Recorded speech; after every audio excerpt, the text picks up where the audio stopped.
Yo, what's up, everyone? Welcome back to my YouTube channel. Today, we'll be breaking down everything that happened during the US government shutdown, and more importantly, how the government finally opened back after 43 days. This was the longest shutdown in American history, and millions of people felt the impact. Stick around because I'm going to explain what caused it, what was opened, and what was closed, and what comes next. So, before we dive in, I would like you to subscribe to my YouTube channel, share this video, and also comment on what you think happened during the shutdown. So, the shutdown started on October 1st, 2025, after Congress failed to agree on the federal budget. Basically, the two parties, which is Republican and Democrats, could not agree on funding, especially around healthcare subsidies. And without a budget, the government legally can't operate fully. This political fight between Congress and the White House led to a freeze on major parts of the government. So the Republicans and Democrats could not agree on a certain subsidies, and it affected the Congress funding the White House. So they had to shut down the government. So that was what basically happened. So during this shutdown, a lot of things were a lot of people could not work. A lot of things were shut down, but a lot of things did not stop working. There were other parts of there were other parts of people that could work, and there were other parts of people that could not work. So let's talk about the impact. So hundreds of thousands of federal workers were flooded. National park, museum, and facilities closed or ran with minimal stuff. And economic reports and many government services were delayed. Economic data, housing reports, job reports could not go on. A lot of data could not come out because the government was shut down. So there's a lot of things that could not happen at that moment. And though the market was going smoothly at that moment, it was just as if the market was moving but did not add any direction. The market did not add any specific direction. And after the government opened, we could see that everything just hit the market with pressure, and that's why a lot of things fell this week. That's why a lot of things fell last week. Sorry. So it was just as if a moving car, like you know how to drive, but you don't know where you are driving to. So that's what basically happened during this shutdown. The market was just moving, it was just moving, but it didn't have any clear direction. And as soon as the government opened, everything hit the market with pressure, and now we are seeing what's really happening in the markets. So what stayed open was the military operation continued, Social Security, mid-care still issued payments. The postal service kept running because it funded separately.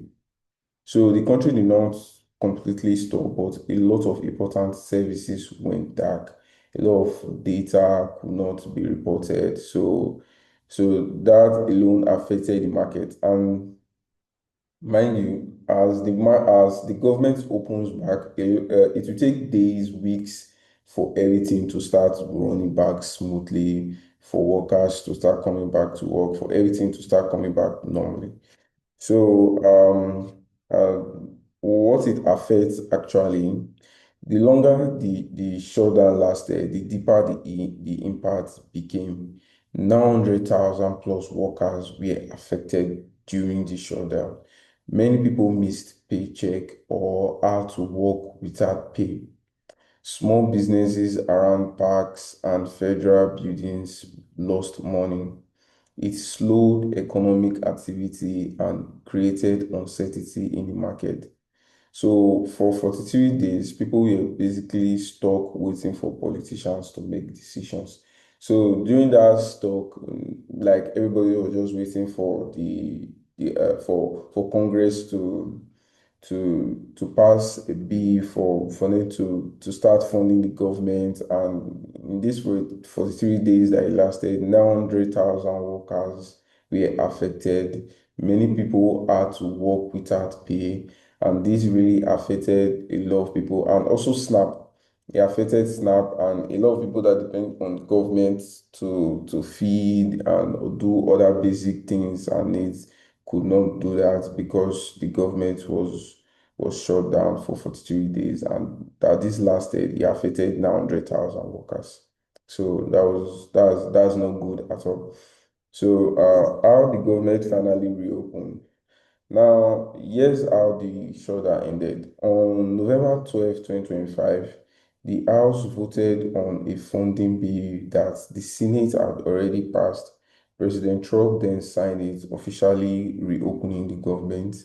The bill, the bill funds federal agency through January 30, with some parts stretching into 2026.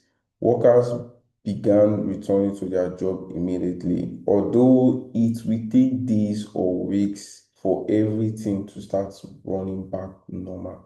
So basically, the Congress have already signed the bill just for now till January 30. So this is just another temporary signing. It's not a long-term funding, just from now till January 30. So mind you, if now till January 30, Congress can come up with another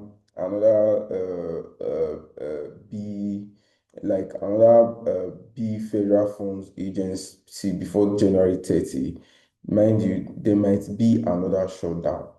Yeah, because this is just another temporary B funding. This is just a temporary B funding from now till January 30. So from now to January 30, Congress need to pass another B funding for a long term for a long term. So let's see that before January 2026. So, but for now, workers are already going back to their job and everything is going back to normal, hopefully, before next week to next week. So we'll see everything going back to normal. So what basically happening right now, we could see cryptocurrency fail, the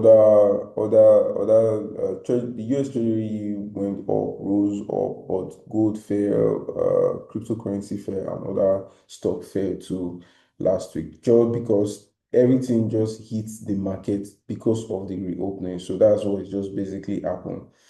So what happens now, or what you should expect? Federal workers will get paid back. Agency will work through a huge backlog. Data release and government programs will restart, but this is temporary. We could see another showdown early next year unless Congress passes long-term funding. So this is the cycle that creates showdown trades almost every year. This happened 2013.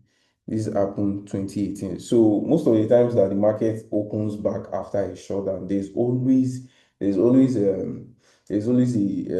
bearish pull to the down. Like there's always a bearish market. There's always a bearish sign after the markets open back during a shutdown every time. It happened 2013, it happened 2018, and it's happening now. And this has been the longest shutdown ever in the American history. So let's see how the government opens affects the market during next week, because this has been the longest shutdown. So it's going to take time for everything to start going back smoothly. It's going to take time for people to start adjusting back to the openings, because the shutdown really affected a lot of people. A lot of people, 900 workers in the US could not get paid, and a lot of them were just working, and some of them are actually stopped working. So it's going to take a while for everything to start going back to normal.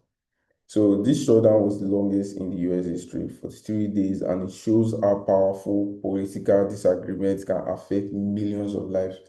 So the government is open again, but this situation is a reminder of how fragile the budget process is. So this is a reminder that you should always plan yourself for uncertainty. this kind of uncertainty is always can always happen anytime. You understand? It can always happen anytime. So you have to plan yourself for things like this, in my opinion.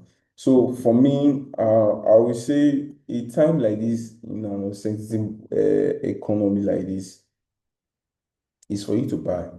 Yeah, that's the truth.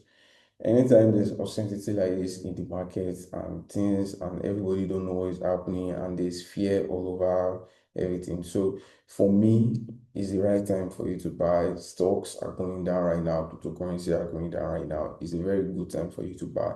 You buy the uncertainty, you buy the fear, and you wait. That's just it. You buy the uncertainty, you buy the fear, and you wait for a premium time. You sell. That's just it. So for me, if you are trying to invest right now, it's a very good time for you to buy stocks and other cryptocurrency and hold them. So let's see how this government reopens affects the market for next week. And I hope this video helps someone out there as the government open back and if you're trying to invest right now, as I say again, this is a very good time for you to buy crypto, and this is a very good time for you to buy stock too. So I hope this video helps someone out there, and don't forget to subscribe to my YouTube channel. I also leave a comment on the comment section. Let me know what you think happened during this short